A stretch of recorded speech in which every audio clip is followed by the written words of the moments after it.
solo, mas bem com aquela visão que eu comentei com vocês, assim, vou dar colocar alguns resultados mais gerais, assim, mais importantes, às vezes nem vou citar os artigos científicos que tem isso, quem tiver interesse em determinada área, depois pode entrar em contato comigo, que eu ajudo, né, a gente sabe que é importante nos trabalhos sempre referenciar o artigo científico, né, se ele já existe. E vou trazer mais um pouco da minha experiência e de algumas quase provocações, assim, do que eu acho que a gente ainda tem que evoluir. E vocês, então, como estudantes de pós-graduação que estão nesse processo aí no trabalho de pesquisa de vocês, podem contribuir muito, tá? Então, a primeira coisa dos indicadores físicos, né? E aí, voltando naquele experimento ali que eu vou usar como base, eu vou mostrar alguns outros, mas a maioria dos resultados é desse experimento de Tupã, que a gente chama.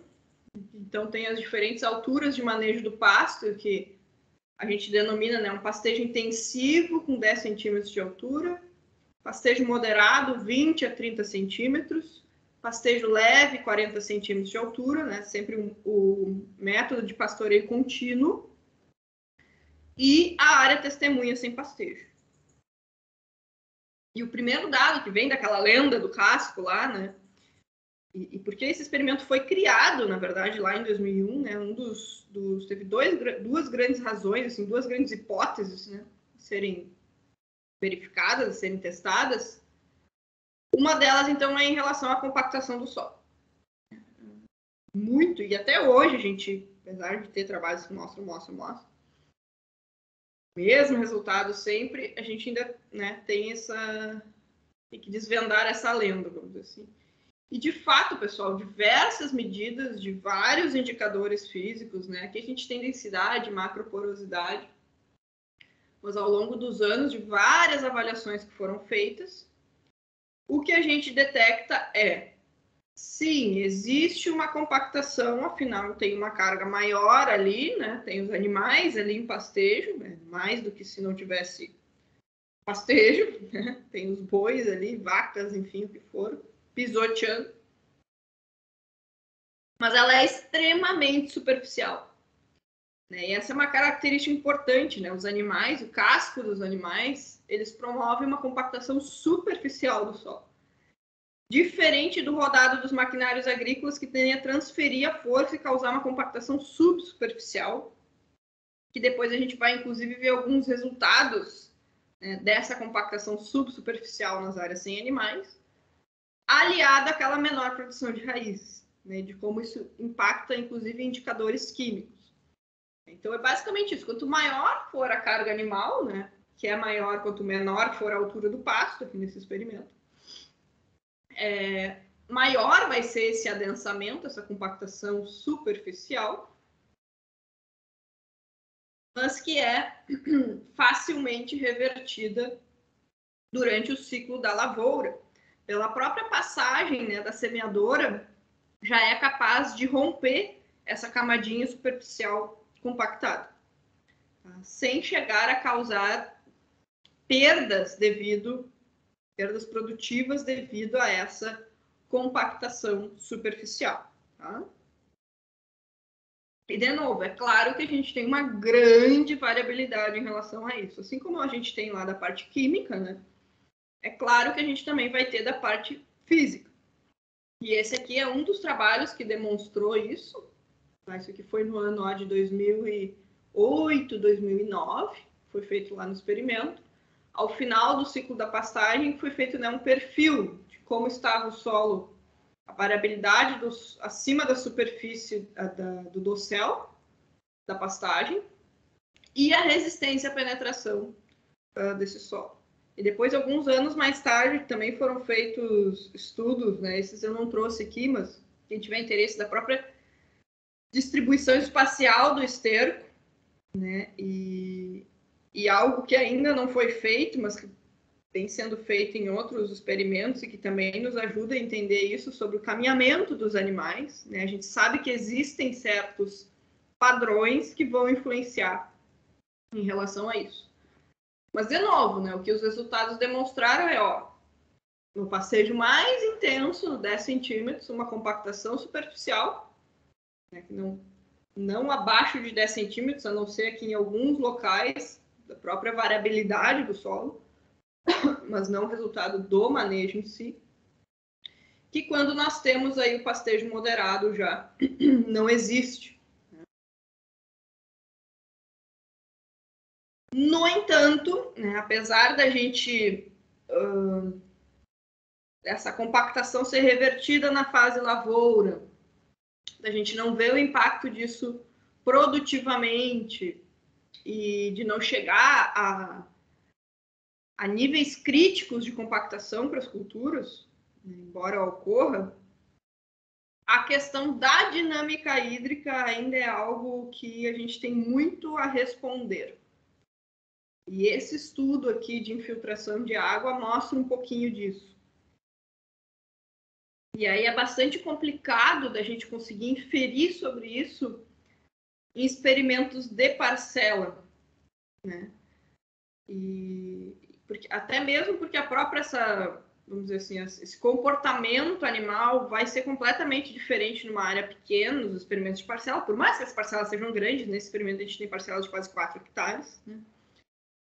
Mas é diferente do que a gente ter, né, um rebanho aí numa área, sei lá, um potreiro de 100 hectares.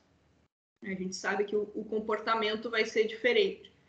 Mas o que a gente observa nos experimentos é uma diminuição bastante grande, né, da infiltração de água no solo.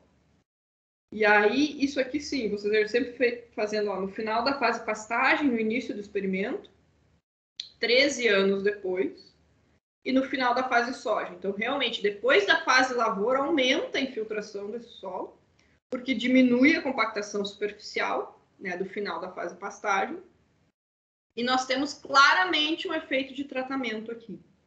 E aí, dependendo de quando ocorrer, né, uma chuva muito intensa e com um grande potencial erosivo, a gente tem que ter, sim, um certo cuidado em relação à erosão do solo, perdas de solo nos nossos sistemas integrados.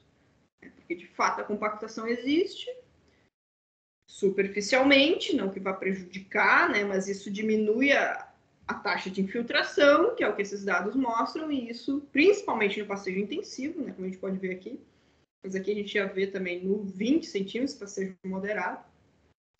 E isso pode vir, então, né, tem que ter, eu diria que dessa parte física é algo que a gente ainda precisa estudar mais, em relação a isso, né, os processos erosivos que podem acontecer nessas áreas com inserção do animal, dependendo do manejo desse pasto. Mas, no geral, né, optando por essas, que é a nossa indicação, né, os melhores parâmetros assim, de resposta do solo e produtivo dos animais, entre 20 a 30 centímetros dessas pastagens hibernais, a gente fica com uma situação bastante parecida com as áreas testemunha, né, sem a presença dos animais, sem o pastejo. E aí a gente tem um dos artigos mais recentes que saíram, né, quem liderou o processo foi, inclusive, uma aluna que veio fazer, lá dos Estados Unidos, que veio fazer parte do doutorado aqui com a gente, a Caitlin, em que ela se dedicou, né, a estudar essa parte mais hídrica. A gente já tinha tido uma tese de doutorado dos solos voltado a isso, ela avançou mais ainda, em que ela mostra que o pastejo hibernal ele não afeta a produtividade da soja, apesar de ter um menor conteúdo de água do solo, né, nessas áreas com pastejo. E aí aqui vem outra, e aqui eu deixo o artigo, né, para quem tiver mais interesse, mas outra coisa que alguns estudos nossos demonstraram, e eu fiz um gráfico, não me lembro se eu deixei, esse aqui, ó, que está no capítulo do livro de CIPA, né, de melhorias ambientais, de como essa interpretação do menor teor de água nas áreas com pastejo pode estar ligada a qual profundidade do solo a gente está medindo essa umidade. Né? Porque ocorre uma certa, a gente chama um fenômeno de redistribuição hídrica nas áreas com pastejo. que esse gráfico, isso aqui foi um gráfico que eu fiz a partir de dados de uma tese de doutorado do Sérgio Costa, foi aqui do Solos, para colocar nesse capítulo das melhorias ambientais. O que mostra esse gráfico, pessoal? É um delta teor de água, e esse delta é relativo à diferença da umidade nas áreas sem pastejo em relação às áreas com pastejo. Aqui seria o zero, aqui as duas áreas estão iguais. Ó. O que vocês verem de teor de água positivo quer dizer que foi umidade maior nas áreas com pastejo. E aqui negativo, umidade maior nas áreas sem pastejo. Tá? Para diminuir o número de linhas, né? Só fazer esse delta para a gente conseguir enxergar melhor. E aí, nesse estudo, a gente fez as medições em 3 períodos durante o crescimento da pastagem. Tá? No início, ali por abril, maio. No meio, julho, agosto. E no final, outubro, novembro. E claro que a água é um negócio que muda da noite para o dia, né, pessoal? Então, por isso que também é bastante difícil da gente estudar, sobretudo em camadas mais profundas. E nesse experimento, nesse estudo, a gente até colocou uns tensiômetros, né, um datalogger para ir capturando essas mudanças. E esse experimento fica a 500 quilômetros de distância de Porto Alegre, né? E daí a gente instalou, voltamos, colocamos a proteção, mas quando os animais entraram na área, um bicho curioso, né? Imagina, com falta do que se distrair, digamos assim, com tédio, foram lá, tiraram todas as proteções que a gente tinha feito, que a gente achava que ia segurar, comeram todas as bases dos tensiômetros, enfim, a gente perdeu isso aqui, a gente fez no fim com coleta pontual de solo quando a gente ia lá, porque a nossa ideia era ter o acompanhamento, mas infelizmente não deu. E aí o que a gente nota é que conforme vai se desenvolvendo a pastagem, aqui vai aumentando a coloração aqui do cinza mais claro, cinza escuro e o preto, que é mais no final do ciclo da pastagem, a gente vai tendo essa redistribuição hídrica, em que diminui o teor, e a gente sentia isso, inclusive na coleta de solo, né? Era muito mais duro e o solo seco de coletar nas áreas com pastejo, devido a essa menor umidade, mas aumenta em camadas mais profundas. E isso pode estar relacionado, obviamente, às áreas com pastejo, por elas crescerem mais, que eu comentei com vocês antes, elas demandam mais água, né? Então, a maior parte das raízes estão aqui, vão secar esse solo, mas por elas terem um aprofundamento de raízes maior, elas também trazem, que é um solo profundo, um latossolo, né? 50 centímetros, a gente talvez ainda esteja até no horizonte A, não chegamos nem no B ainda, elas também puxam essa água de camadas mais profundas e aumentam em subsuperfície essa umidade, que é o que a gente está vendo aqui. E a questão é termos lavouras que consigam alcançar, pelo menos até próximo dessa camada de 20 centímetros, para aproveitar essa redistribuição que a pastagem fez. Essa redistribuição hídrica, esse puxar água de camadas mais profundas. Então, isso aqui, essa parte aqui eu vejo que ainda é uma grande lacuna, entender, né, essa distribuição de água no perfil do solo dos sistemas integrados. Essa produção de raízes, essa questão dos indicadores físicos, estruturação de solo, vai resultar também em modificações na agregação, que depois a gente vai ver que é muito importante para o estoque de carbono. Um dos principais mecanismos da gente acumular carbono no solo é proteger essa matéria orgânica, uma oclusão física do ataque dos micro-organismos dentro dos agregados. E aí também nós temos, esse aqui foi lá da tese do Ed Carlos, foi um dos primeiros trabalhos que eu fiz de iniciação científica, e tirei essa foto, e realmente ela é real, tá? Isso aqui, esse potinho era de um desses 2 tratamentos, não vou lembrar qual, era ou do pastejo intensivo ou do sem pastejo, e esse aqui, o potinho dos agregados do pastejo moderado. Na verdade, esse aqui era os agregados na maior classe de tamanho, lá das peneiras, né? Então, uma proporção muito maior de agregados grandes nas áreas de pastejo moderado. Chegando aí a quase 5 milímetros na média, no diâmetro médio ponderado, e ficando aí entre 3, 3,5 no pastejo intensivo ou nas áreas sem pastejo, resultado de tudo aquilo que eu abordei com vocês antes do intervalo, né? Daquela maior produção de raízes, principalmente, que vão cumprir esse papel. Além da diversidade biológica, microbiológica, os agentes cimentantes que vão estar atuando aqui, né? Para promover essa maior agregação nas áreas com pastejo moderado. Uma adequada oferta de forragem. Que é isso aqui, né? Que eu mostrei para vocês antes do intervalo. Essa é a ideia. Isso aqui seria, vamos dizer assim, a discussão daquele resultado, né? Uma explicação. Isso não acontece só nos nossos experimentos, tá? Eu trouxe aqui um dado, inclusive isso aqui é lá da Universidade de Iowa, né? Em que também eles fizeram um estudo lá, né, com pastejo aí, no caso, no verão deles, né? E demonstraram que, ó, esse aqui era o perfil de resistência à penetração do solo, que está à escala de 0 a 3.000, antes do pastejo, uma medida que eles fizeram em 11 de abril. E depois que os animais entraram, aqui eu imagino que era não me lembro, mas imagino que era um manejo rotativo, que entrou os animais depois do pastejo, né, um mês depois, 13 de maio.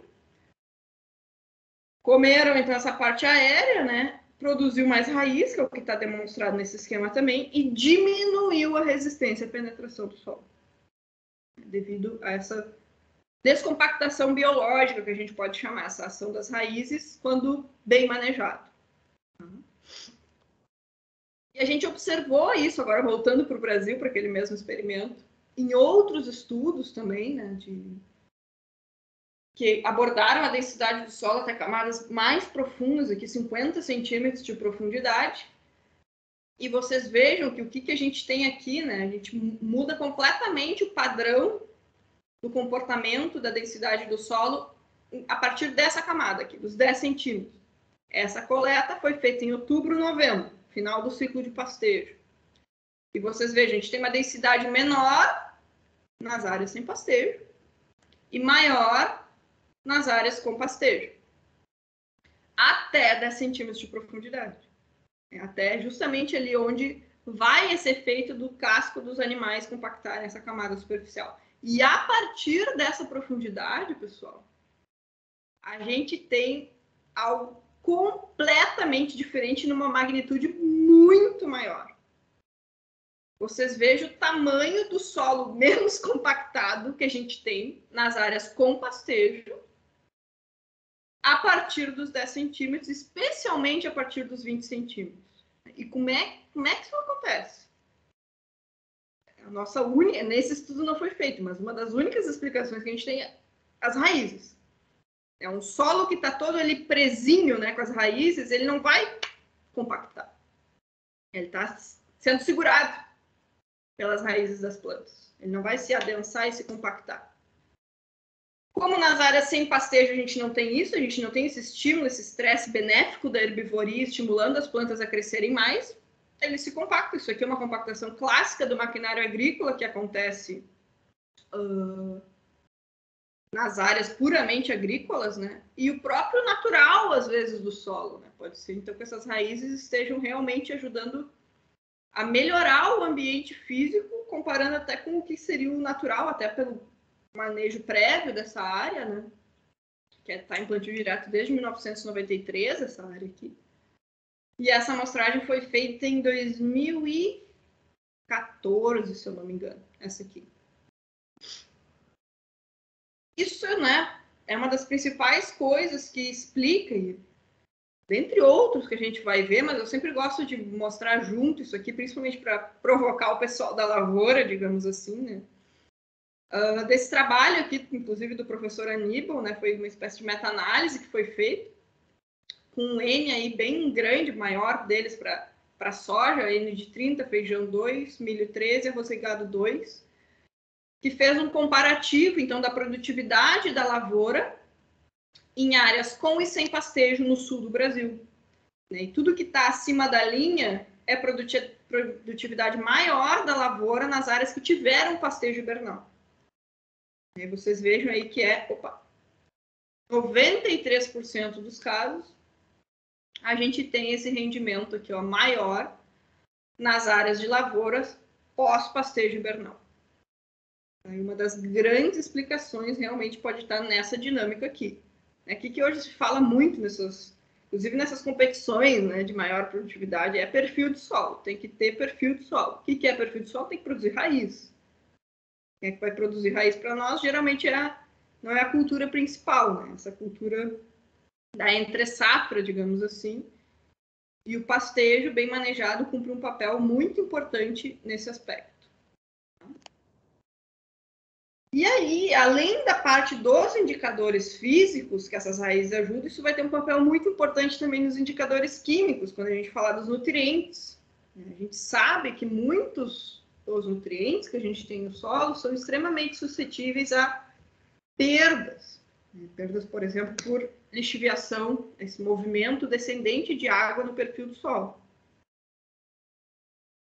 E o que vai acontecer com o nutriente, vamos supor aí um nitrato, um cálcio, um magnésio, que são dos mais móveis no solo. Quando ocorre uma chuva que faz com que, né, ele acompanhe o fluxo da água no perfil do solo, a infiltração de água, e vá até camadas mais profundas aqui. O que acontece nessa situação e o que acontece nessa situação? Que aqui, além da gente ter uma menor produção radicular, essas plantas elas morrem mais cedo, não são estimuladas a continuarem vivas, elas completam seu ciclo de vida bem antes do que aqui. Então, aqui, esse nutriente vai ser perdido, vai seguir o caminho da água, e aqui, esse nutriente vai ser muito provavelmente ciclado, porque aqui a gente tem raiz para isso acontecer e tem planta viva. Essa bomba biológica está funcionando. E é isso, então, que a gente fala da tal da ciclagem de nutrientes. Também não é só o que a gente está vendo aqui na superfície do solo, na urina, no esterco, mas também esse processo que é estimulado pelas raízes, que não acontece nessa situação sem pastejo. E isso vai ter um impacto muito grande nos indicadores químicos que a gente vai ver daqui a pouquinho. E acabamos de chegar neles, no caso. E aqui, pessoal, eu vou dedicar um pouquinho mais, tá, do tempo, porque afinal aqui sim é bem a minha área de atuação, né? E eu vou contar um pouquinho para vocês, então, os meus estudos em relação à dinâmica da acidez e da calagem do solo nos sistemas integrados, que, como eu digo, meio que se confunde aí com a minha trajetória acadêmica. Então, eu trabalhei com essa temática tanto no meu mestrado quanto no meu doutorado. Nesse experimento, nesse mesmo lado de São Miguel das Missões, no latossolo vermelho, em que eu vou trazer agora, então, aqui um pouquinho dos resultados. E o primeiro estudo que a gente fez foi um estudo de reacidificação do solo, que é esse que está aqui o artigo para vocês. E isso foi muito engraçado, porque assim, eu ia trabalhar na minha dissertação de mestrado com reaplicação de calcário. Porque quando o experimento foi criado, lá em 2001, uma das questões a ser respondida é: um animal compacto ou não compacto? Então, eu já mostrei para vocês ali dos indicadores físicos. Isso foi repetido, né, várias vezes ao longo dos anos, mostrando que não compacto, só aquela superficial que é revertida. E a segunda grande questão a ser respondida é: no plantio direto, né, com a ausência de revolvimento do solo, quando o calcário então passa a ser aplicado na superfície do solo, será que essa compactação superficial não poderia prejudicar a descida do efeito corretivo da acidez do calcário aplicado na superfície? E aí foi feito um primeiro estudo ali, que as coletas foram até 2004, 2005, ele foi publicado em 2008, depois eu vou mostrar para vocês, mostrando que não prejudica, depois eu vou entrar mais no detalhe, e aí a hipótese, então, do meu orientador, ali quando a gente estava conversando na construção do meu mestrado, era de que por ter um efeito mais de longo prazo do pastejo, talvez numa reaplicação do calcário, no plantio direto, poderia aí sim ter um efeito, né, de prejudicar a descida. E aí era com isso que eu ia trabalhar. Então, basicamente, repetir o estudo que foi feito lá no início do experimento. Aí, para trabalhar com isso, em 2010, a gente foi lá e fez uma coleta bem estratificada, assim, que ia ser o ponto zero do meu mestrado, no caso.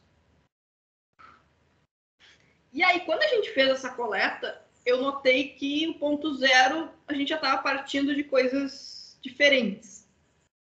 A acidez do solo estava completamente diferente nas áreas com pastejo em comparação às áreas sem pastejo. E foi aí que, na verdade, nasceu esse estudo. Ele nem estava previsto na minha dissertação de mestrado. Mas quando eu fiz a coleta e depois eu comecei a analisar os dados, eu vi, isso aqui está muito diferente. E, de fato, eu nunca tinha visto nenhum artigo que tratava disso, né? E acho que isso que me ajudou muito também, eu consegui publicar esse artigo. Eu sempre digo, o editor comprou muito a ideia, porque eu acho que ele... Que eu lembro que eu recebi tanto... Assim, ó... Quando a gente recebe a revisão de um artigo é muito triste, né? Quem já passou por isso deve se identificar, porque como a revisão é anônima, os caras... E tá certo, é assim, o processo de revisão é esse mesmo, né? Mas todas as revisões diziam, não, tá muito ruim isso aqui, não dá para aceitar. Os caras diziam, desse artigo aqui, né? E essa aqui acho que foi, sei lá, a 4ª revista, acho que eu tentei enviar. Só que o editor tinha comprado a ideia, porque ele sabia que aquilo ali não existia, né? Esse tipo de abordagem. Foi meio que por acaso que eu achei esses resultados, nem estava numa hipótese inicial, que tratou exatamente da acidificação do solo, diferenciada quando a gente tem um animal em pastejo ou não tem esse animal em pastejo. Aqui eu vou mostrar agora, então, para vocês. Então, aqui está um histórico, tá? Dos eventos relacionados à acidez, que eu vou mostrar para vocês, e a produtividade da soja ao longo do tempo. Nos diferentes tratamentos, eu trabalhei com 3, 10, 20 e o sem pastejo. Tá? Diferentes safras agrícolas aqui, produtividade de soja. Então, vocês vejam uma grande variação. No geral, muito similar as produtividades entre si, tá? Dos diferentes tratamentos. E essa variação, basicamente, devido a aquilo que eu mostrei antes, né? A questão das condições meteorológicas, déficit hídrico das diferentes safras. A calagem foi feita aqui, no início do experimento, uma calagem superficial. Teve o máximo efeito da calagem nos atributos do solo nessa safra aqui. Isso foi avaliado, então, pelo João Paulo, aqui nesse artigo, que depois eu vou mostrar os resultados. Então, durante esse período, então, a gente teve, estava ácido, corrigiu a acidez, e a partir daqui a gente sabe, né, que depois chega no máximo da reação do calcário e depois começa o solo a se reacidificar de novo por inúmeros processos. E aí a gente fez a coleta de solo para esse estudo aqui, depois da safra 2009-2010. Tá?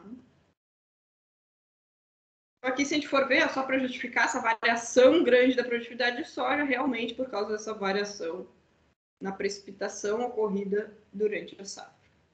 E aí, nessa coleta que a gente fez em maio de 2010, tá aqui, então, o que a gente achou ao longo do perfil do solo. Né? Cada pontinho desses é uma amostra que a gente coletou, foi de 2,5 em 2,5 até 20, depois de 5 em 5 até 40. De 20 a 40, perdão. Em relação ao pH do solo, a gente não achou diferença entre os tratamentos. Né? Houve valores aqui maiores que não foram significativamente na estatística diferentes. Na área sem pastejo, muito por causa do efeito alcalinizante daquela maior palhada se decompondo ali na superfície do solo. Mas, no geral, né, não pegou diferença, mas mostrando que o solo estava realmente muito ácido depois de 9 anos sem calagem. O pH variando aí de uma média de 5 na camada superficial até 4,4 na camada mais profunda de 35 a 40 centímetros. Só que a gente sabe que a acidez não é só pH, né, pessoal? pH é um dos indicadores e um dos que menos a gente vem utilizando por, de fato, a gente não ter uma toxidez direta pelo excesso de hidrogênio, que é o que o baixo pH nos demonstra. Na verdade, o baixo pH, o pH é uma variável master que determina a solubilidade do alumínio e disponibilidade de cátions básicos, e que isso muda conforme o clima, conforme o manejo, enfim. Por isso que, geralmente, na maioria dos manuais, na interpretação de calagem, a gente não olha mais só o pH, a gente olha pH, saturação por base, saturação por alumínio.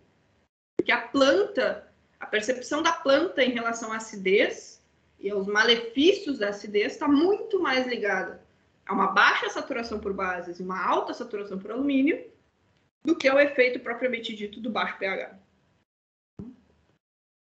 E aí, quando a gente foi olhar os outros atributos de acidez, no caso, o primeiro deles aqui, saturação por bases, a gente viu que aí sim, os tratamentos se diferenciavam muito. E se diferenciavam em todas as camadas coletadas, né? Que essa análise estatística, inclusive, não deu a interação que a gente chama. Independentemente da camada de solo, as áreas sem pastejo apresentaram uma saturação por bases menor do que as áreas com pastejo, independentemente da intensidade desse pastejo. Então, no perfil do solo, a média aqui de todas essas camadas foi de 45% de saturação por base nas áreas com pastejo e 35% nas áreas sem pastejo.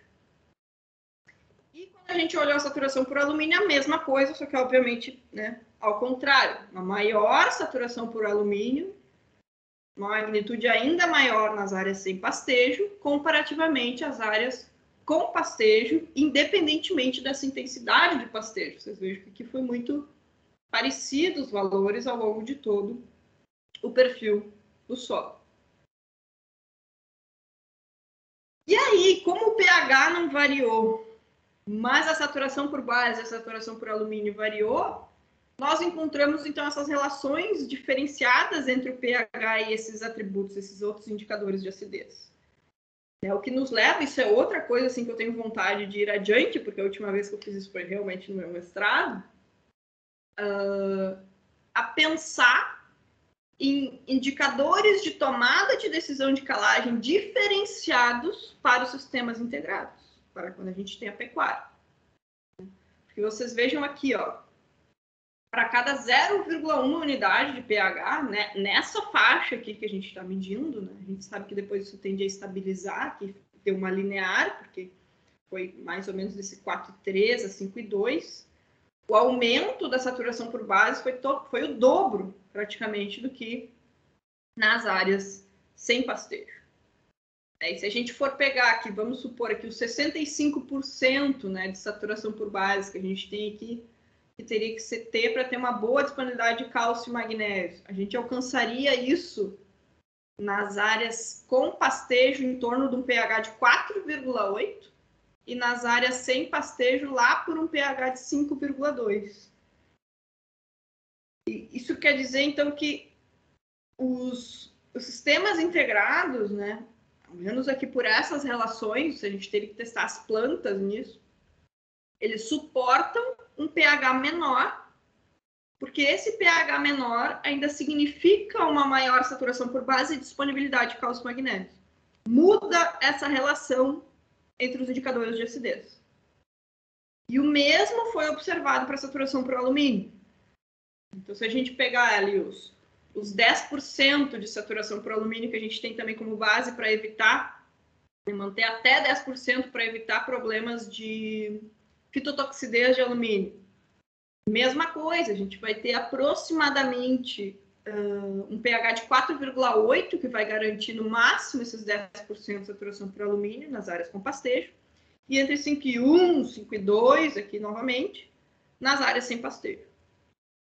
Então, demonstrando que, de fato, a gente pode ter um pH mais ácido nas áreas com pastejo, que vai significar uma menor fitotoxidez de alumínio e uma maior disponibilidade de bases do solo comparativamente às áreas sem pastejo. Então, muda a interpretação dos atributos de acidez, do pH, no caso, por causa dessa dinâmica diferenciada dos outros atributos de acidez. E, bom, por que aconteceu isso? Quando eu vi isso, eu digo, tem que achar agora, né, de onde é que está vindo isso, está diferente. E aí eu parti para os estudos de balanço de nutrientes, que eu falei para vocês lá no início, né, para tentar entender, que eu vou mostrar daqui a pouquinho. Em relação aos outros cátions, aqui, né, a gente sabe que a saturação por bases, ela bota tudo junto ali, bota cálcio, magnésio, potássio, tudo junto. Mas o cálcio e o magnésio teve um comportamento idêntico ao da saturação por bases, no artigo tem esse detalhamento. E o alumínio, o teor de alumínio isolado e não a sua saturação, comportamento até 20 centímetros também similar à saturação. E o único que foi diferente foi o potássio. que é outro ponto, dinâmica do potássio, que eu acho que merece também mais estudos nos sistemas integrados.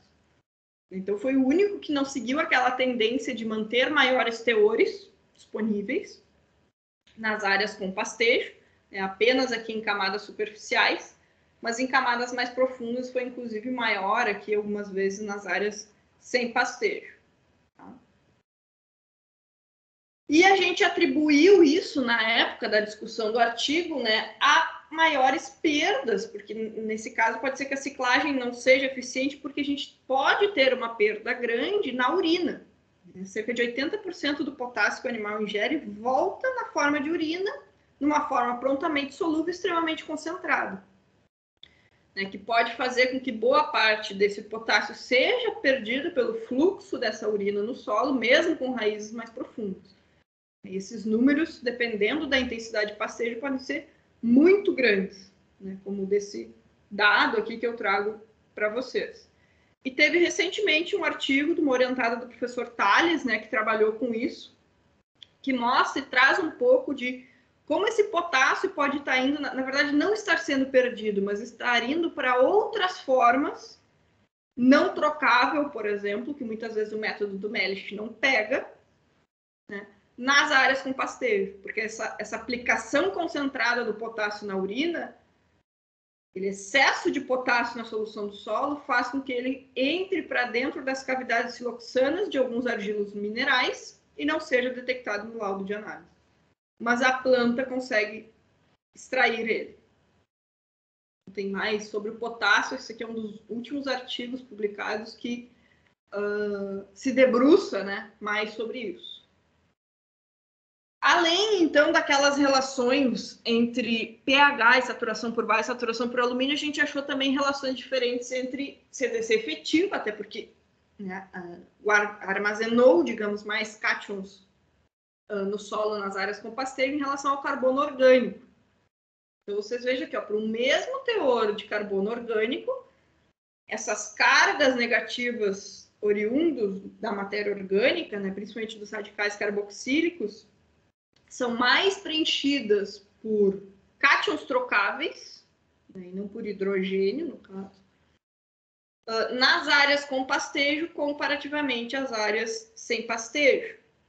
E essa é outra questão, assim, sobre reatividade, talvez, qualidade dessa matéria orgânica dos sistemas integrados. Justamente por a gente ter outros fluxos, né? Outras entradas além do resíduo vegetal. E aí tem alguns trabalhos que mostram que esse resíduo animal tem um carbono orgânico solúvel com peso molecular que é cerca de 3 vezes maior que dos resíduos vegetais, o que pode indicar uma maior reatividade e explicar parte desses dados. Mas também é algo que a gente chegou até aí. Não fomos além para investigar mais como é que é, então, a qualidade dessa matéria orgânica de fato.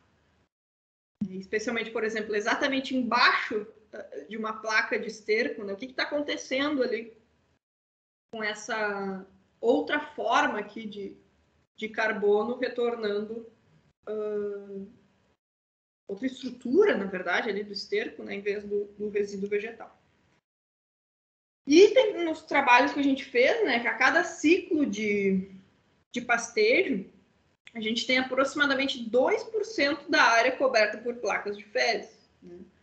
E aí, bom, esse experimento já está com 20 anos, a gente teria quase metade dessa área, né, partindo do pressuposto, né, que uma placa de esterco nunca cai no mesmo lugar, a gente chegaria a 40% de área coberta por placas de fezes. Então, a gente acha assim, é um efeito pequeno, mas com o passar dos anos, a gente, né, pode ter um impacto mais significativo no solo ou aumentar esse impacto na mesma área, né, porque os animais têm um certo tipo de comportamento de áreas preferenciais, né, de descanso, de depositar o esterco, enfim.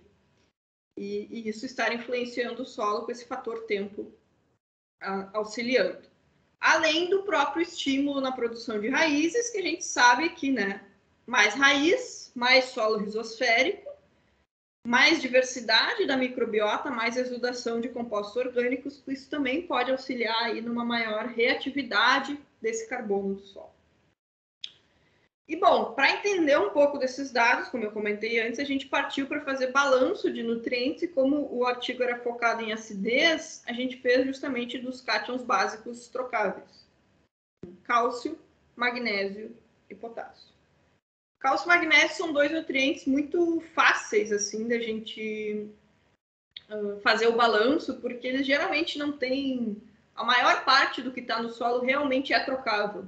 Eles não têm muita contribuição nos nossos solos, principalmente no latossolo, uma parte não trocável, de um teor total, enfim.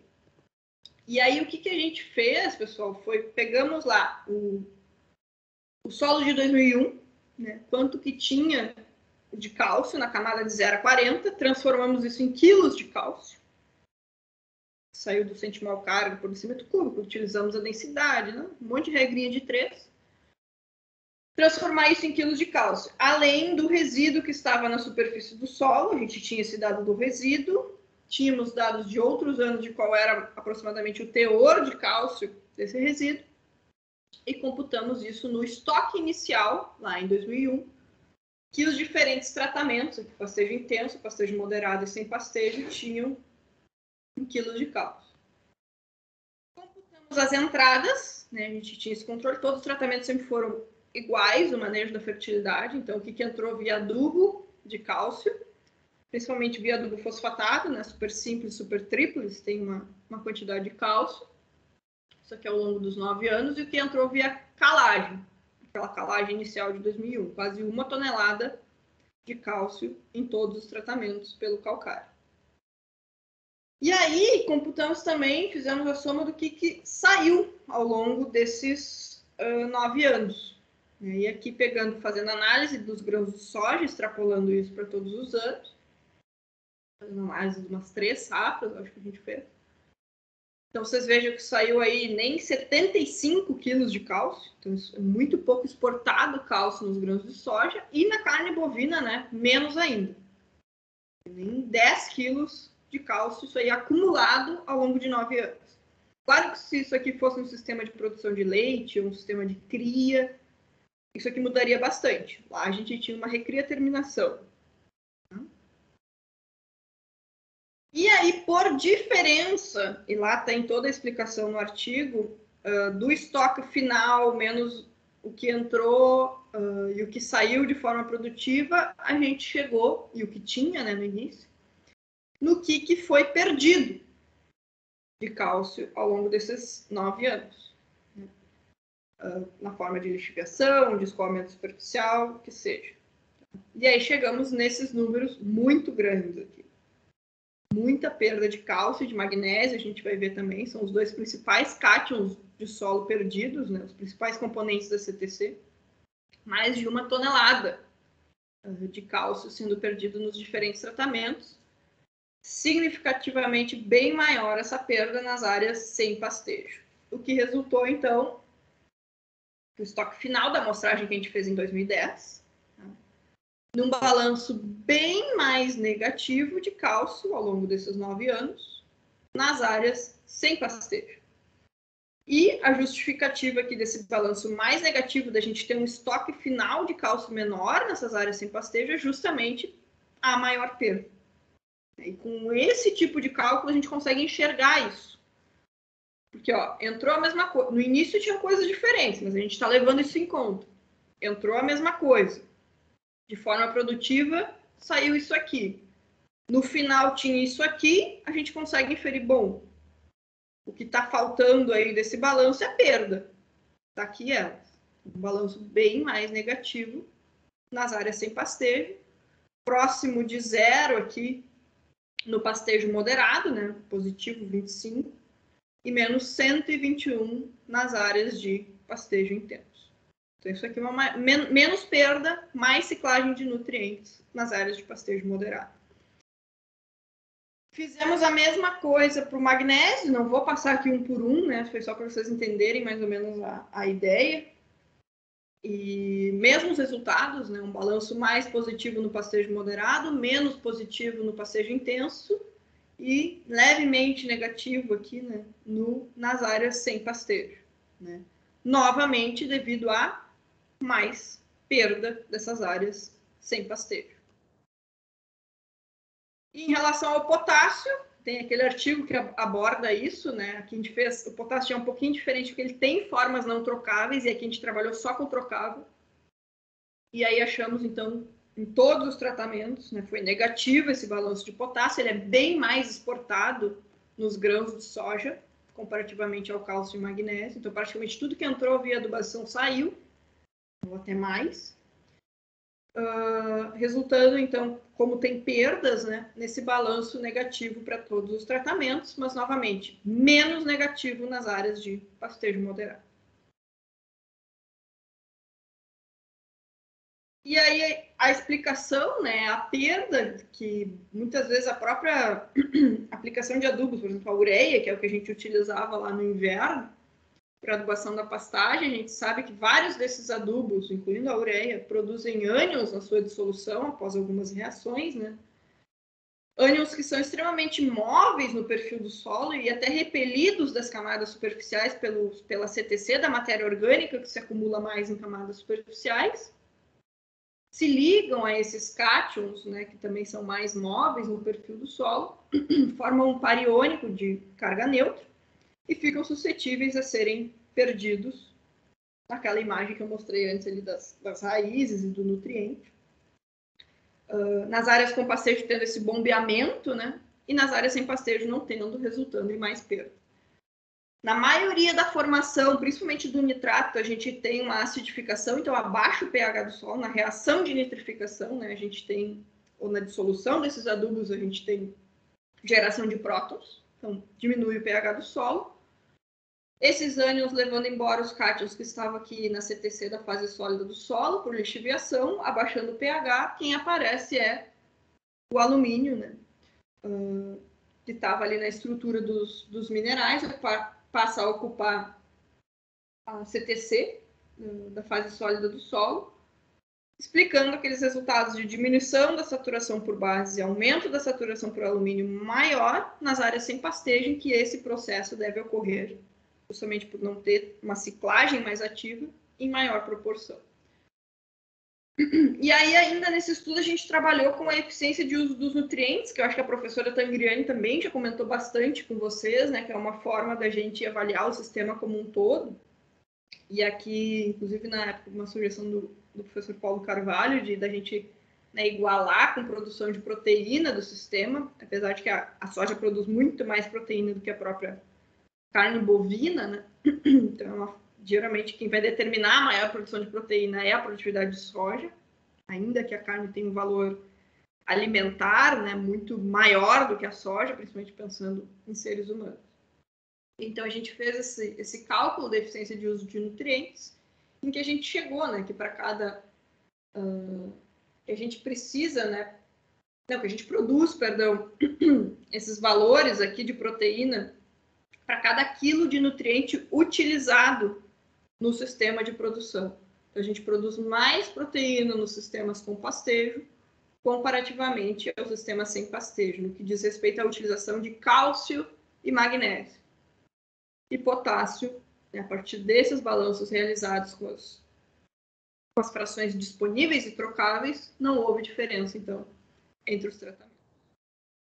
Produtividade acumulada ao longo de 9 anos, a gente vê que foi, inclusive a de proteína, que transformando tudo para proteína, né, foi similar entre os tratamentos. Então, realmente, essa diferença na eficiência de uso dos nutrientes não se dá pela produtividade, e sim pela maior perda das áreas sem pastejo, maior perda desses nutrientes.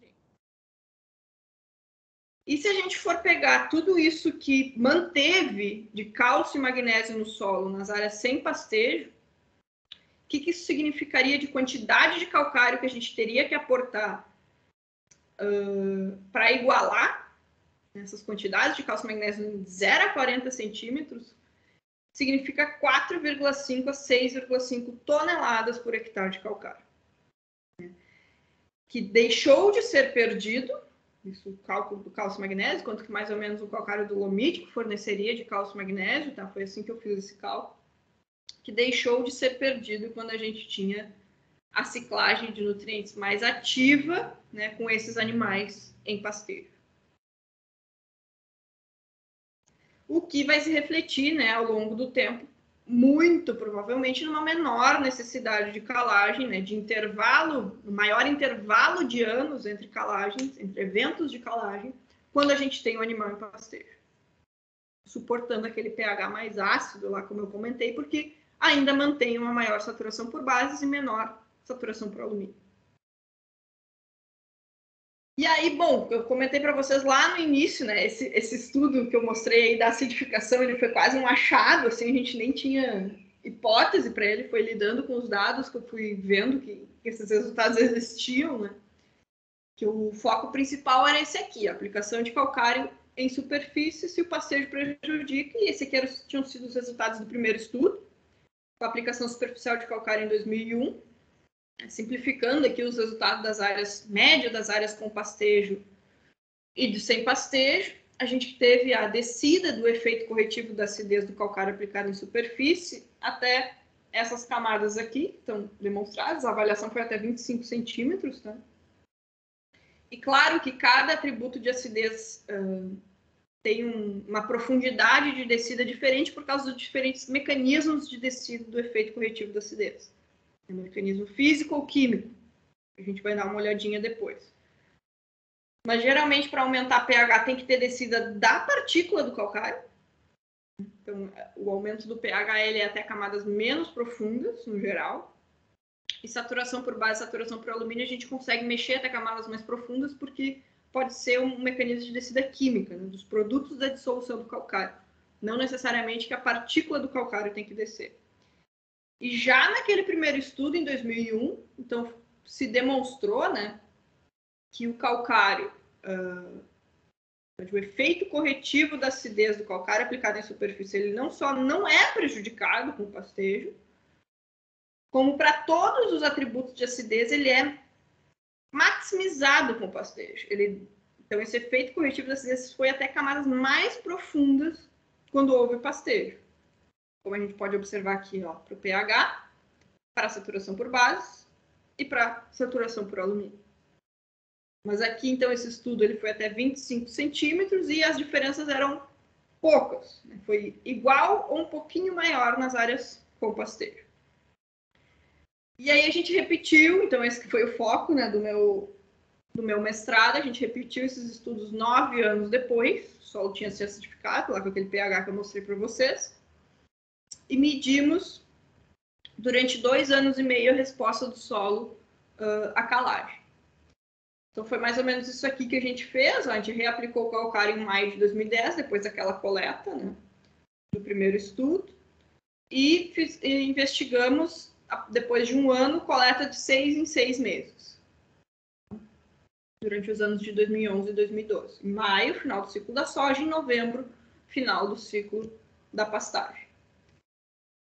Aos 12, 18, 24 e 30 meses após a reaplicação do calcário. E aí aconteceu algo muito interessante que também, enquanto eu estava analisando os dados desse estudo, eu percebi outra coisa que também deu origem a outro artigo que eu não tinha uma hipótese inicial, que é sobre esse solo mais ácido, que muitas vezes mascara os efeitos da correção da acidez após a soja. Isso é outra coisa importante da gente discutir, assim, também, que tem pouca coisa sobre isso, que geralmente a gente fala que solo a gente pode coletar, né, em qualquer época do ano. Mas em relação à acidez, a gente tem uma dinâmica bem diferenciada dela nesses sistemas com soja pastagem. O solo é sempre mais ácido e mascara os efeitos da correção da acidez após a colheita da soja, após o crescimento da soja, no caso. E aí deu origem, né, abre parênteses de novo, né, para esse artigo aqui, que eu fiz um compilado, então, da dinâmica de longo, médio e curto prazo da acidez do solo, em que eu trago um dos resultados aqui só para vocês, que é justamente esse vai e vem de ser mais ácido comparativamente ao novembro e maio. O maio é sempre mais ácido do que o novembro. Menos ácido, mais ácido. menos ácido, mais ácido, menos ácido, mais ácido, né? Maior pH, menor pH, maior, menor, maior, menor. Sempre depois da soja, o solo mais ácido. Tá? Isso, naqueles estudos, no estudo que eu fiz para avaliar o efeito corretivo da acidez pela calagem, em maio era sempre mascarado. Né? Então, se não tivesse feito as coletas de novembro, talvez o meu resultado seria outro. Então, é algo que a gente também tem que muitas vezes se atentar nos nossos estudos, né? A época de amostragem. E por que isso ocorre, né, pessoal? Pela acidificação no cultivo de leguminosas que fixam nitrogênio, sobretudo as que exportam boa parte dos nutrientes absorvidos, como é o caso da soja. Balanço aqui que acontece, né? Isso aqui está bem de forma simplificada, na verdade, muitas vezes entra um próton junto com um ânion, né, no mecanismo de absorção ativo dos nutrientes. Como a soja não depende do nitrato, que é a forma predominante do nitrogênio mineral no solo, em solos aerados e corrigidos, tem acidez corrigida, tem um desequilíbrio nesse balanço, né? Então, o saldo aqui da exudação de prótons é maior, acidificando a rizosfera das leguminosas, né? Isso é bem conhecido, e podendo atingir o solo como um todo, que é o que acontecia nas coletas de maio, após a colheita da soja. E daí, durante o ciclo da pastagem, com a decomposição, né, a alcalinidade das cinzas, até o termo que é utilizado, né, das cinzas, no caso do resíduo da leguminosa, vai liberando novamente e diminuindo a acidez desse solo. E aqui, então, voltando para o estudo da reaplicação de calcário, né? Então, a gente teve o efeito máximo da correção da acidez para os diferentes atributos de acidez ocorreu em períodos diferentes. E aqui eu trago só um compilado para vocês, ó. Então, houve diferença no pH do solo, né? Aqui, diferença estatística, no pastejo intenso até 20 centímetros, no pastejo moderado até 17,5 centímetros, e na área sem pastejo até 7,5 centímetros. Para saturação por base, até 30 centímetros, pastejo intenso, até 40 centímetros ou mais, porque na verdade a gente mediu até 40 centímetros, no pastejo moderado, e novamente, na área sem pastejo, até 7,5 centímetros. Saturação por alumínio, até 40 centímetros, no pastejo intenso, até 40 centímetros no pastejo moderado e até 17,5 centímetros nas áreas sem pastejo. Novamente, na verdade, uma magnitude maior, né? Resumindo esses resultados, ele também eu só trouxe os gráficos da época que deu a maior diferença e maior profundidade. A gente fez isso, como eu mostrei, a cada 6 meses, né? De novo, né, para todos os atributos de acidez, uma descida do efeito corretivo do calcário aplicado em superfície maior e ainda maior em magnitude, até porque a gente avaliou até camadas mais profundas, nas áreas com pastejo, comparativamente às áreas sem pastejo.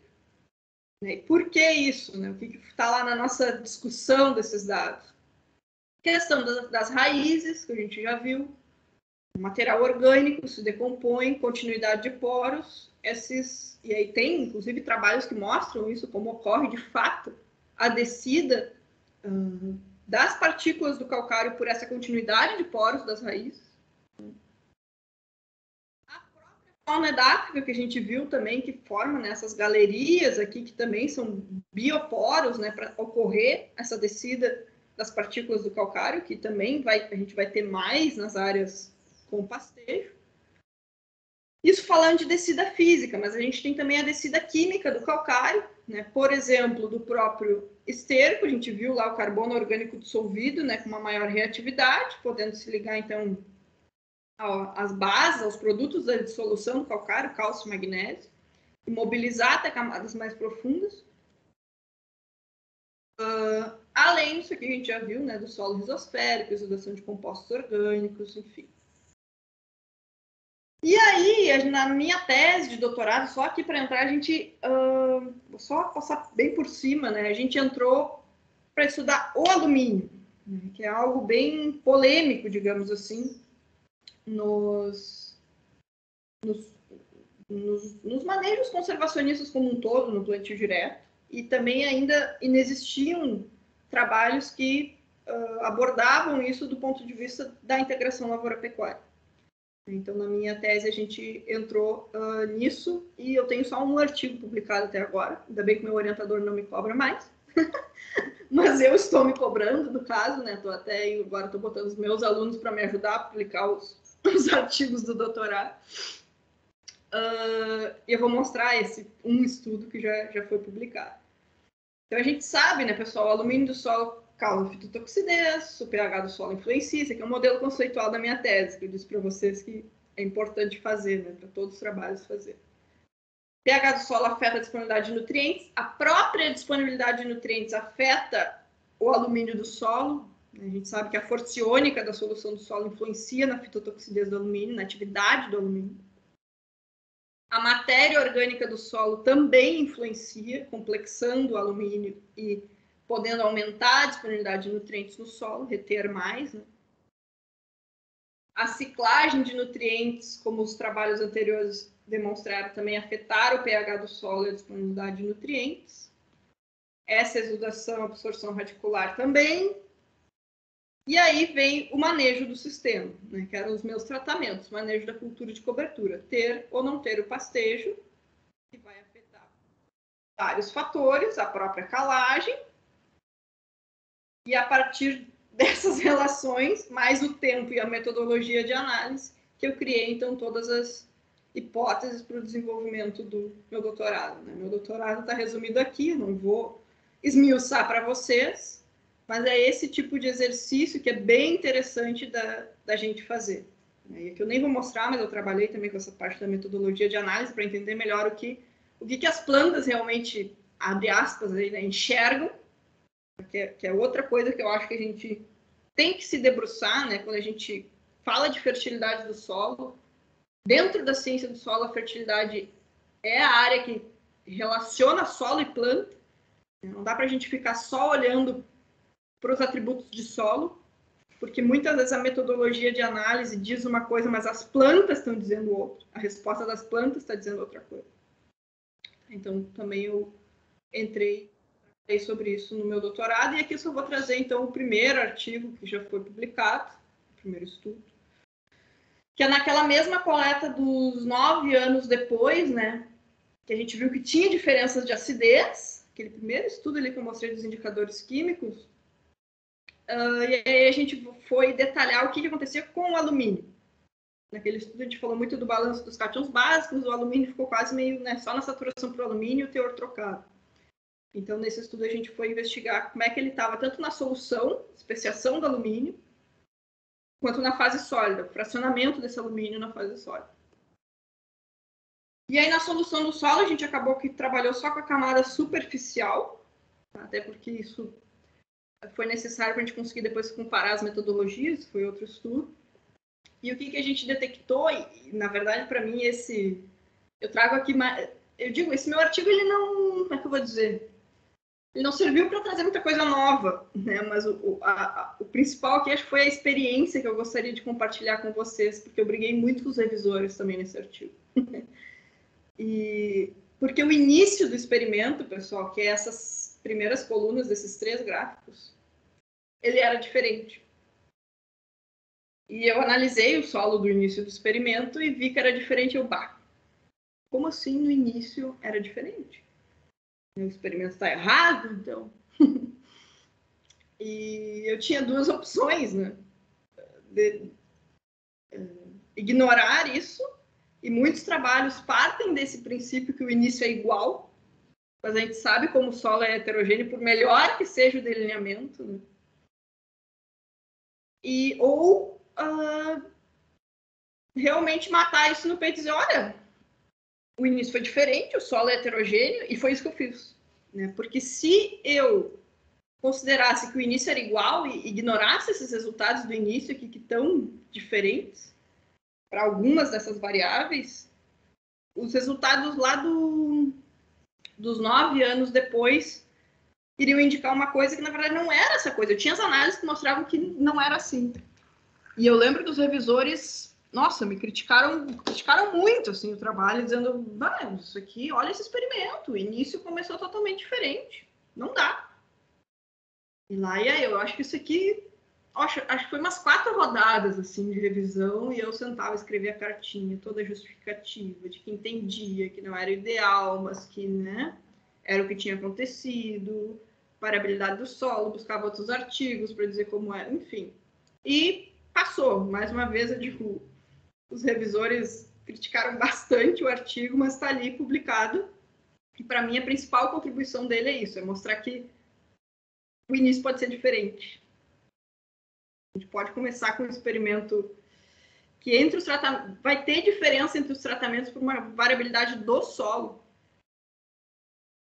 lá no início. E o que aconteceu, por exemplo, aqui pro pH, né, foi no início era diferente, depois ficou tudo igual. E a mesma coisa, muito parecido também pro carbono orgânico dissolvido e para o alumínio na solução do solo. Tá? E o principal aqui que a gente viu é que, mesmo com um teor de carbono orgânico dissolvido maior no sem pastejo, tá? A força iônica foi menor, que a gente já esperava por ter menos cátions básicos, né, que foi o que o primeiro estudo mostrou. Mas ele tinha um maior teor de carbono orgânico dissolvido, mas ainda assim muito alumínio na solução do solo, bem mais do que os tratamentos com pastejo. Só que boa parte desse alumínio, ao menos nas análises que a gente fez no Visual Mintec, né, que é um dos programas mais utilizados para fazer especiação iônica, boa parte dele estava aqui, ligado a compostos orgânicos. Mais de 80% aí do alumínio ligado a compostos orgânicos e, portanto, não sendo tóxico, não sendo fitotóxico, que é o esperado na grande maioria dos sistemas com manejo conservacionista do solo. Tem vários trabalhos que mostram isso, né? O pessoal professor Aleone tem um bem clássico também, que ele mostra isso com algumas áreas de cerrado. E que a gente encontrou também. E aí, quando a gente foi para a fase sólida do solo, do alumínio trocável ou complexado na matéria orgânica, a gente viu que na fase sólida do solo aumentou esse alumínio no sistema sem pastejo comparativamente ao início do experimento. Justamente por aquela maior acidificação que a gente viu lá no primeiro estudo, né, do mestrado ainda, esse alumínio aumentando nas áreas sem pastejo. E aí eu tive uma das primeiras também experiências de uma coisa que o meu orientador sempre cobrava muito, mas eu sempre achei muito difícil de fazer e ainda acho, da transdisciplinaridade para a gente estudar os sistemas integrados. Que esses meus resultados do alumínio, eu tive uma colega de doutorado, a Vanessa, que ela era orientada do professor Indo, ela trabalhou com mineralogia e eu não fazia ideia de análise mineralógica, até hoje não sei interpretar isso aqui, ó. Não sei, não sou cientista do solo, não me aprofundei nisso. Sempre peço ajuda para os colegas da Gênesis, da mineralogia. E ela foi fazer numa disciplina do professor Ibanor, relação solo-planta. Foi fazer uma coleta lá, acompanhei ela e na viagem a gente começou a falar e os resultados que ela achou de alteração mineralógica devido ao pastejo batia com o que eu estava achando nos meus resultados da tese do alumínio. E aí as áreas da ciência do solo se comunicando, né? Na verdade eram nós duas ali, para explicar um resultado que eu isoladamente, só na fertilidade, não consegui explicar. Né? E aí ela provou, deixa eu ver aqui, ó, uma das conclusões desse artigo aqui dela, ó, foi publicado, foi que tem uma aluminização crescente observada nas áreas com pastejo, que faz com que esse alumínio seja meio que drenado da fase sólida do solo e menos absorvido para as plantas e entre na estrutura dos minerais. Então, essa menor saturação por alumínio e a menor fitotoxidez da atividade também, que depois eu achei nos meus estudos, A gente sempre pensa, é complexação por compostos orgânicos, mas de fato nas áreas com pastejo a gente tem menos carbono orgânico dissolvido, que tem menos palhada na superfície do solo. Mas a gente tem outro processo atuando dos minerais do solo, que justamente por ter menos carbono orgânico dissolvido, esse alumínio fica na solução e há essa neoformação desse mineral nas áreas com pastejo. E se eu não me engano, deixa eu ver qual que é o pico. Esse pico aqui, ó. Vocês estão vendo, ó, o verdinho aqui do sem pastejo está bem menor do que no P30, que é o 30 centímetros, e o P10, que é o 10 centímetros. Indicando a presença desse mineral que sequestra o alumínio da solução do solo. Eu trago isso assim. Bom, é o solo no contexto do CIPA. E para mostrar, eu jamais imaginava, durante o meu estudo da tese, que esse tipo de coisa, enfim, poderia estar acontecendo e afetando, né, os resultados ali que eu estava tendo. De ter uma neoformação de um mineral. Tá? Isso que na verdade, aqui seria uma transdisciplinaridade acontecendo, né, para explicar os resultados. Então, como é importante também, nesse período que vocês estão, de trocar com os colegas de vocês, pessoal. Não só, às vezes não é só buscar os professores da área, mas entre vocês isso também é extremamente importante. Tá? Então é isso aqui, ó, esses polímeros de alumínio que são formados, que mostrava essa formação só nas áreas com pastejo e não nas sem pastejo, né? Porque nas sem pastejo o próprio excesso do carbono orgânico dissolvido da palhada complexava o alumínio e não deixava esse alumínio formar esses polímeros que entravam então para dentro desses minerais 2:1 He, né? Hidróxido entre camadas. Bom, agora vou só dar uma pincelada aqui em alguns outros trabalhos com nutrientes. Tá, então esse aqui é um bem clássico também do orientado do professor Aníbal. Acho que ele deu ou vai dar aula para vocês, o Leonardo, né, sobre os compostos de fósforo no solo, né? Basicamente, então, também ele encontrou que a inserção do pastejo aumenta a biodisponibilidade do fósforo, que é um dos grandes desafios que a gente tem nos nossos solos tropicais e subtropicais. E esse outro trabalho que também mostrou, que é lá naquele mesmo experimento de São Miguel das Missões, uma maior eficiência, o retorno do que a gente investe no fertilizante fosfatado nas áreas com pastejo comparativamente às áreas sem pastejo. A gente sabe que adubo fosfatado, né, é um dos mais caros aí que a gente tem em relação aos adubos nitrogenados e potássicos, enfim. E aqui agora eu vou partir um pouquinho para as terras baixas no final da aula, alguns resultados que a gente tem de experimentos mais recentes, né? Não são tão longo prazo como aquele que a gente tem de terras altas ali do latossolo, que foi a maioria que eu mostrei até agora, mas que nos dão indicativos bem interessantes e também de como a gente tem que olhar com mais, entre aspas, carinho assim, para os solos arenosos, que por geralmente estarem numa situação de maior degradação, né, eles são facilmente, eles têm um menor poder tampão, então são facilmente mais, a gente alterar os parâmetros, né, inclusive falando em sequestro de carbono, e essa questão de colher os benefícios também, muitas vezes mais cedo do que em solos argilosos. Então, esse aqui é um experimento que a gente iniciou em 2013, e ele finalizou agora na última safra, 2021, a gente ficou 8 anos, né? E os ciclos de rotação dele eram de 4 em 4 anos. Então, ele teve 2 grandes ciclos. Esse aqui é a análise da fertilidade do solo durante o primeiro ciclo dele. Começou em 2013, a gente fez a amostragem do solo, e o primeiro ciclo terminou em 2017, fizemos a amostragem do solo novamente.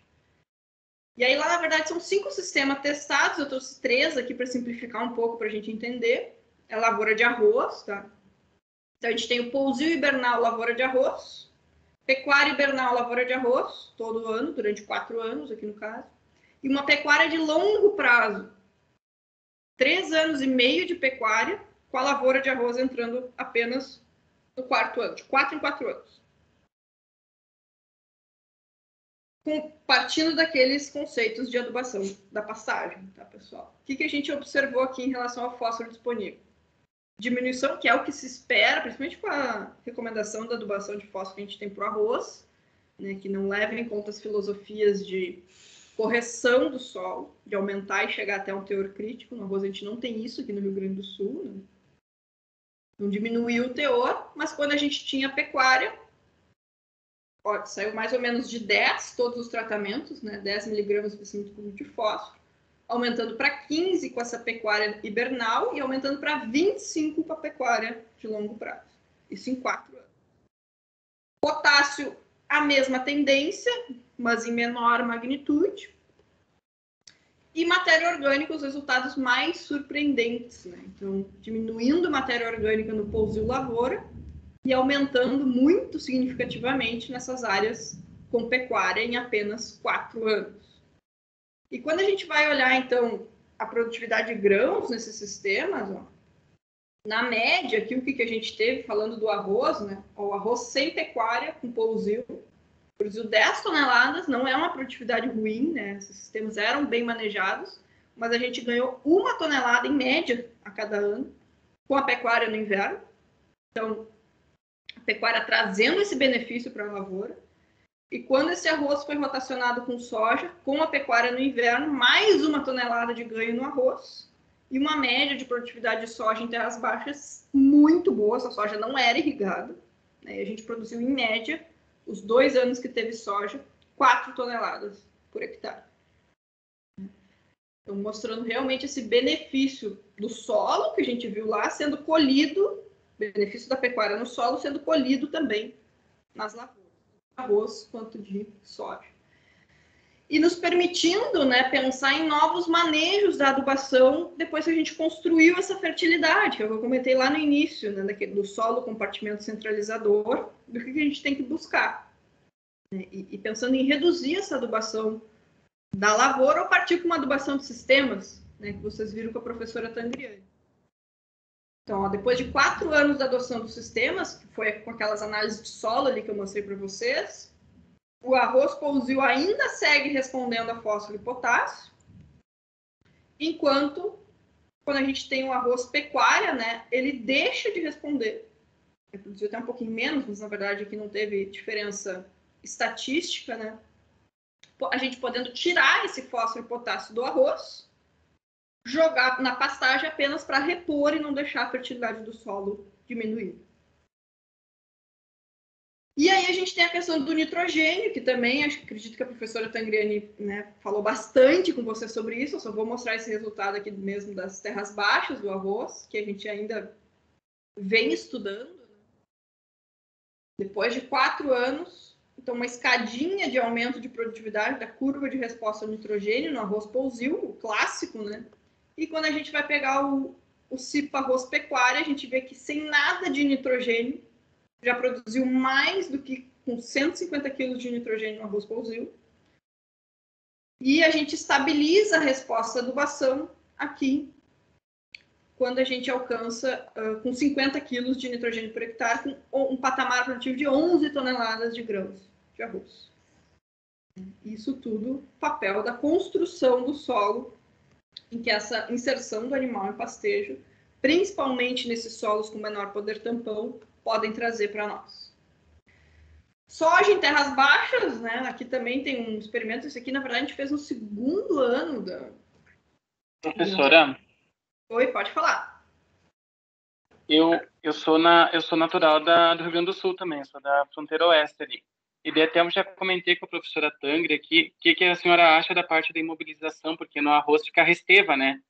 Fica palhada, e daí o que os trabalhos mostram, não sei como é que já foi, o que vocês já encontraram, assim, que é uma dúvida minha também, acho que e a professora Tangreni também tinha comentado alguma coisa sobre, entre nós aqui, no caso.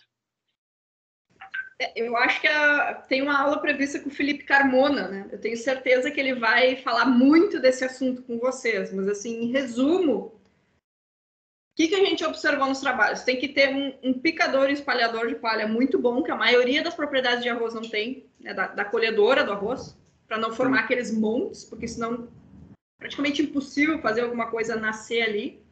E trabalhar com uma dose alta de nitrogênio realmente quando estiver ali no início do desenvolvimento da pastagem, né? Não ter, porque às vezes o pessoal vê aquelas só 3 folhinhas, você vem e não quer trabalhar com uma dose maior, mas no arroz isso é extremamente importante para até ajudar a decompor aquela palhada dele. Então, meio que em resumo, e garantir uma boa drenagem, né? Para acelerar a decomposição. Em resumo, seria isso. Eu não vou estender mais, porque eu tenho certeza que o Felipe Carmona vai falar com você. Matéria orgânica ali, pelo menos da região ali onde eu me formei, que foi Itaqui, ali tem um colega meu que fez estágio no IRGA, ele disse que não é difícil chegar ao máximo é 1%. Então é bem complicado ali a compactação também desses solos até pela irrigação, né? Porque os solos ficam bem deficientes, né? É que ali na fronteira oeste tem mais um fator que é a própria mineralogia desses solos, né? Que quando drena, ele tem aqueles minerais 2:1, ele fica extremamente duro. Então, o limite ali de ter água disponível e boas condições para o crescimento de plantas, ele é extremamente pequeno, digamos assim. Mas o que a gente observou aqui em relação à soja, pessoal, é que 2 anos depois do início, assim, com boas adubações no pasto durante 2 invernos, ela já deixa de responder à adubação, tá? Então mantendo aí um patamar produtivo alto e com ausência de resposta à diferença estatística entre esses tratamentos de doses de NPK que vocês estão vendo aqui. E aí eu brinco, isso aqui eu até tirei de uma palestra que eu dei num evento que era sobre soja na campanha gaúcha e tal, que estavam falando justamente sobre a instabilidade da produção da soja, porque são solos mais arenosos, retém menos água, e eu até botei essa imagem aqui meio para chocar, né, que realmente quem vai garantir essa boa produtividade da soja no verão é esse cara que é o segurança da soja, né? É uma boa pecuária hibernal, é a integração lavoura-pecuária. Afora o impacto que isso pode ter, né, num dos principais custos da lavoura de soja, que são aqui os fertilizantes, né, quase 30%, que a gente pode estar pensando em diminuir, partindo por uma adubação de sistemas, né, já pegar o retorno dessa adubação muito na fase pecuária, tirar totalmente a adubação da soja, diminuindo esse custo de produção. Além também do papel, né, que a gente sabe que não é o foco da minha aula, mas que também os animais têm na diminuição do uso de agroquímicos, que eu acho que vocês vão ter, vocês já não tiveram, não me lembro do plano. Toda essa compilação desses últimos resultados que eu mostrei para vocês, boa parte deles está nesse artigo aqui, tá? Foi um artigo que também a gente publicou ano passado, sobre novas estratégias para a nutrição do arroz irrigado, né? Um compilado de resultados que a gente teve nesse experimento de integração lavoura-pecuária em terras baixas. Indicadores biológicos, eu disse que não ia falar nada, vou falar só um pouquinho aqui, tá? Sobre esse trabalho que também a gente fez em terras baixas, 18 meses depois do início do experimento apenas, e eu trago só para mostrar, foi esse artigo aqui, tá? Que foi publicado em 2016, e o que eu achei mais interessante aqui, todos os 5 sistemas, não vou entrar no detalhe, né? Mas vocês vejam a escadinha de resposta da atividade enzimática do solo conforme o nível de inserção da pecuária. Porque até aquele momento dos 18 meses, o que a gente tinha? Só arroz nesse sistema 1, arroz pecuária no sistema 2, soja pecuária no sistema 3, pecuária com pastagem cultivada no sistema 4, pecuária com pastagem nativa e cultivada no sistema 5. E a gente teve uma escadinha de aumento da atividade microbiológica do solo. De novo, demonstrando o papel do manejo conservacionista do solo e da pecuária, né, para essa vida do solo e para a gente ter aqueles resultados depois de 4 anos na disponibilidade de nutrientes para as plantas. E agora sim, estamos chegando no final da aula, né, 140 slides depois, os indicadores de manejo e qualidade para a gente, então, fechar essa parte do solo, que eu trago novamente esses resultados desse artigo das terras baixas 18 meses depois, desses diferentes sistemas, né, que eles tinham a rotação de 4 anos, mas não tinham completados, então até 18 meses depois. E vocês vejam aqui o que está nesse número é porcentagem de matéria orgânica, E aqui toneladas por hectare do carbono, com o fracionamento do carbono, a fração lábil e a fração recalcitrante, o fracionamento físico-granulométrico que a gente fez aqui. Tá? Vocês me avisem se estiver ruim de escutar, porque começou a chover. E a chuva está com um barulho meio alto. Então, o que a gente... Aqui, ó, a porcentagem de matéria orgânica. O que a gente viu, né, pessoal? Um aumento 18 meses apenas depois, bem significativo, né, se aproximando, indo em direção ao que a gente tinha numa condição de clímax da mata nativa, nos sistemas com pecuária. Tá? Então, quase uma escadinha, vocês vejam que o sistema com soja patinando um pouco mais, porque a soja produz menos resíduo, né? Inclusive o do arroz aqui já estava um pouquinho maior. Mas realmente essa pecuária com maior diversidade da pastagem, alcançando aí incrementos de matéria orgânica bem significativos para ser apenas 18 meses depois da adoção. E essa modificação, então, principalmente na fração lábil da matéria orgânica, desse estoque de carbono, que é, né, essa parte da matéria orgânica que faz a roda girar, digamos assim, né? Essa matéria orgânica. E aí a gente tem esse índice, né, que meio que dá uma equilibrada, né, para a gente falar sobre matéria orgânica do solo, que a gente trabalhou com ele também, o índice de manejo de carbono, que é um indicador de qualidade que vinha sendo muito utilizado nos trabalhos. Aqui está a forma, enfim, de cálculo dele, vou passar isso tá para vocês. E aí a gente vê, né, pegando como referência o sistema 1, que é como está grande parte das nossas áreas de arroz hoje no Rio Grande do Sul, de como a inserção da pecuária, aqui a soja, por ter soja e menos produção de resíduo ficou um pouquinho menor, mas como ela aumenta muito esse índice de manejo de carbono, principalmente essa pecuária com maior diversidade da pastagem. Tá? Que era essa situação, desse sistema 5. Quando a gente foi fazer a amostragem, vocês veem, o solo extremamente arenoso, dá para ver aqui, né?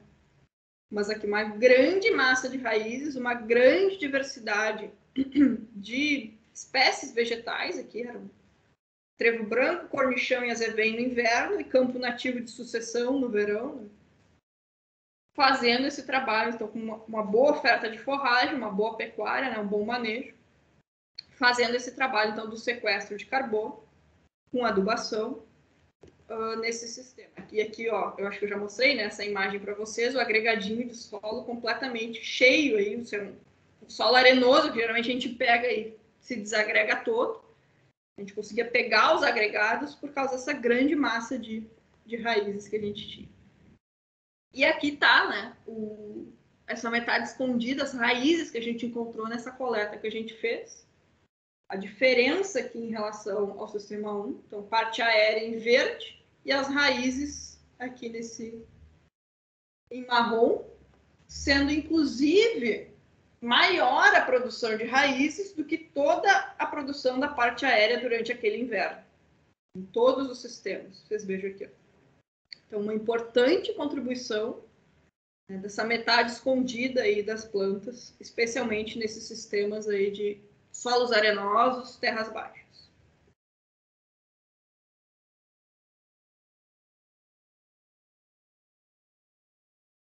E a gente fez também alguns estudos, né, com mapas, assim, com uma maior malha de amostragem para pegar essas diferenças e, de fato, que apenas 2 anos depois da inserção dos diferentes sistemas, a gente saiu de uma média aqui com as suas variações, né, da área, de 1,7% de matéria orgânica para 2,3% de matéria orgânica, inclusive com muitas áreas aqui já acima do 2,5%, que é a nossa interpretação, né, da matéria orgânica baixa, aqui, segundo o nosso manual.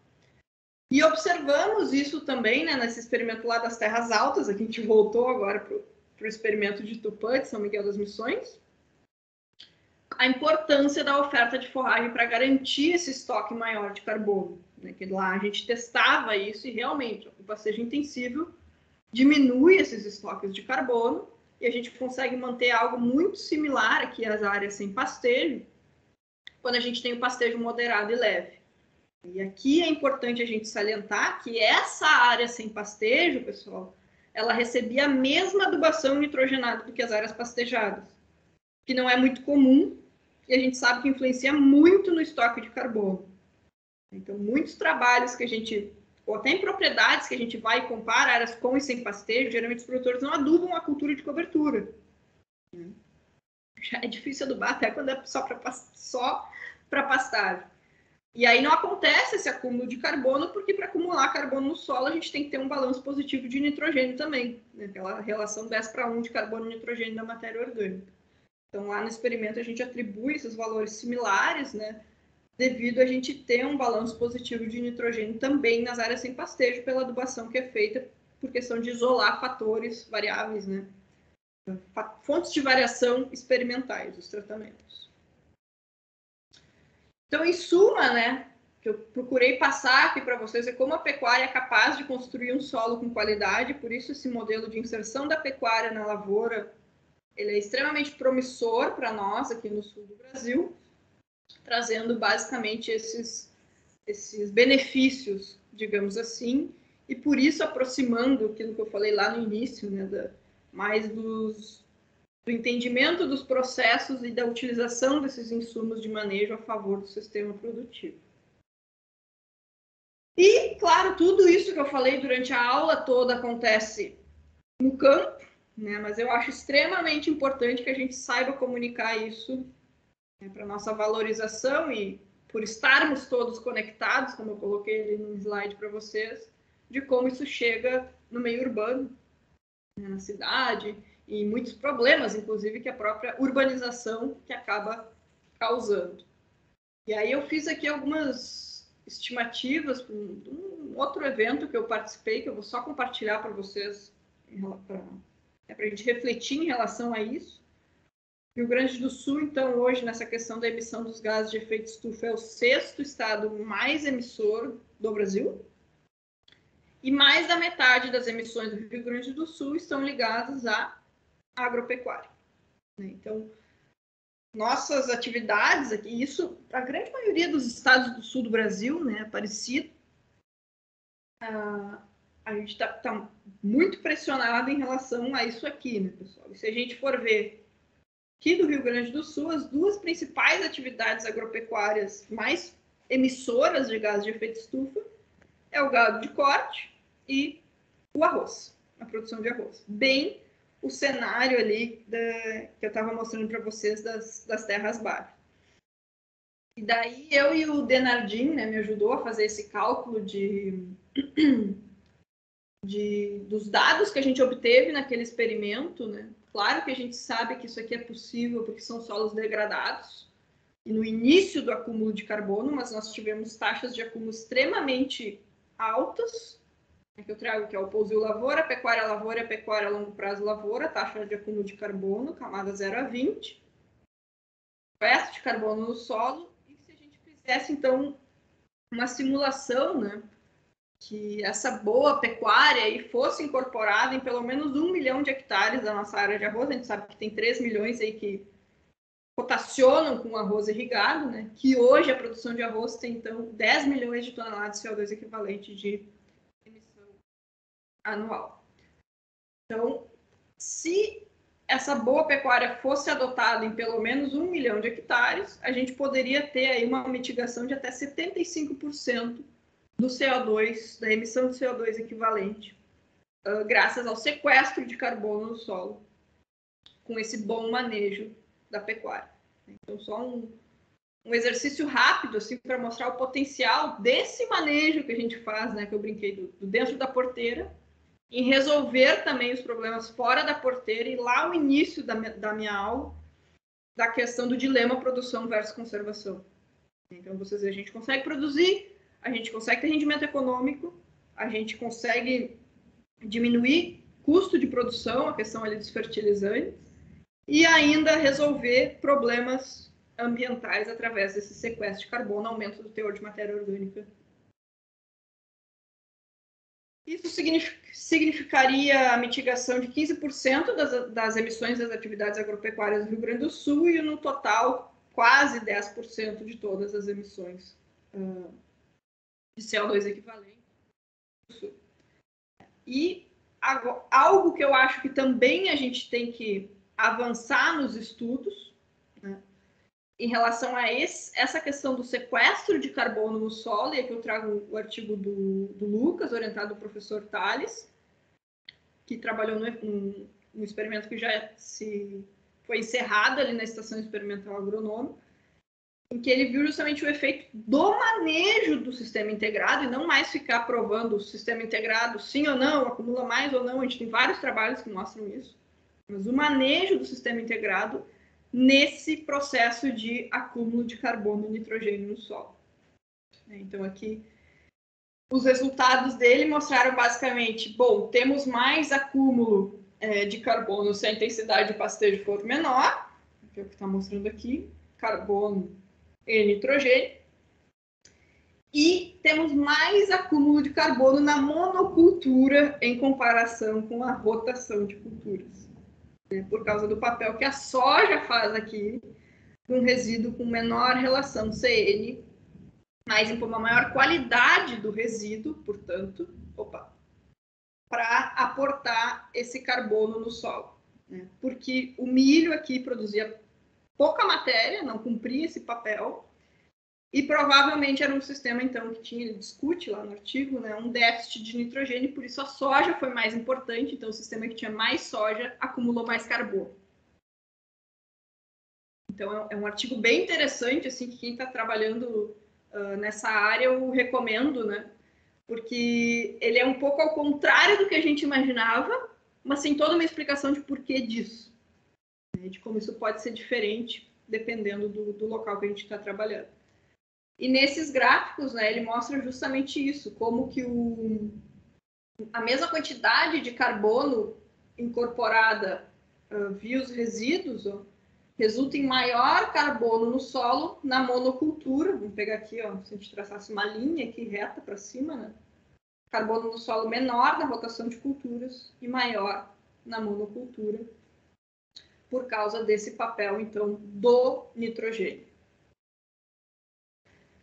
E eu deixo aqui a última pulguinha atrás da orelha, né? Também é um trabalho de um ex-colega aqui da pós-graduação, que agora ele é professor, foi para a França, está lá, o Murilo, e mostrando o papel das leguminosas, né, que ainda é algo que eu acho que a maioria dos nossos trabalhos, a gente negligencia bastante esse papel da leguminosa na pastagem. Tem um papel importante para a nutrição dos animais, mas muito importante para o solo, sobretudo nessa eficiência em aumentar a matéria orgânica do solo. Que esse trabalho do Murilo mostrou, então, que cada quilo de nitrogênio aportado via leguminosa é muito mais eficiente em auxiliar no acúmulo de carbono do solo do que o do adubo nitrogenado. Justamente pela taxa, né, pela ciclagem, que é mais próxima de um fenômeno, de um processo natural com a leguminosa, do que com o adubo nitrogenado. Fora o impacto na questão da emissão de gases de efeito estufa, que se vocês viram aquele gráfico antes, que mostrava ali os maiores emissores das atividades agropecuárias do Rio Grande do Sul, fertilizante sintético estava em terceiro. Né? Então, também é algo que a gente tem que pensar em, aos poucos, ir diminuindo, e nós temos, sim, ferramentas biológicas, como as leguminosas, para isso. Então, como considerações finais, pessoal, o meu recado, assim, da experiência que eu tive como aluna de pós-graduação para vocês, e agora como docente, né? O estudo dos sistemas integrados, como o professor Aníbal falou no início, especialmente no solo, né, ele é multidisciplinar por natureza, não tem como. E esse avanço no conhecimento do solo em si, ele tem que buscar a interdisciplinaridade, como aquele exemplo, né, que eu dei ali para vocês na minha tese de doutorado que acabou acontecendo. E a fronteira do conhecimento é alcançar justamente essa transdisciplinaridade. Esse entendimento das respostas das plantas, dos animais, por essa compreensão das inter-relações que ocorrem no solo. Então, temos isso aqui, muito bem feito, isso aqui é do capítulo do livro também que o professor Ibanor liderou, do Tópicos em Ciência do Solo, né? Mas a gente precisa passar para isso aqui. Né? E aí, por isso, de novo, eu saliento a importância do exercício dos modelos conceituais dos projetos de pesquisa de vocês enxergarem, a partir do conhecimento que vocês estão tendo, como essas diferentes coisas estão se relacionando. Certo, gente? Deixo aqui meus contatos para vocês. Agradeço a atenção de todos. Agora a gente ainda pode conversar um pouquinho, mas né, quem quiser entrar em contato por e-mail, meu celular, fica à vontade. Tem muito mais trabalho do que isso, né? Eu tentei mostrar aqui um pouquinho para vocês. Foquei nas pesquisas que eu participei, que eu me senti com mais conhecimento mesmo de causa, né? Para compartilhar com vocês. Mas é claro que tem vários outros trabalhos e fico à disposição para auxiliar no que for necessário.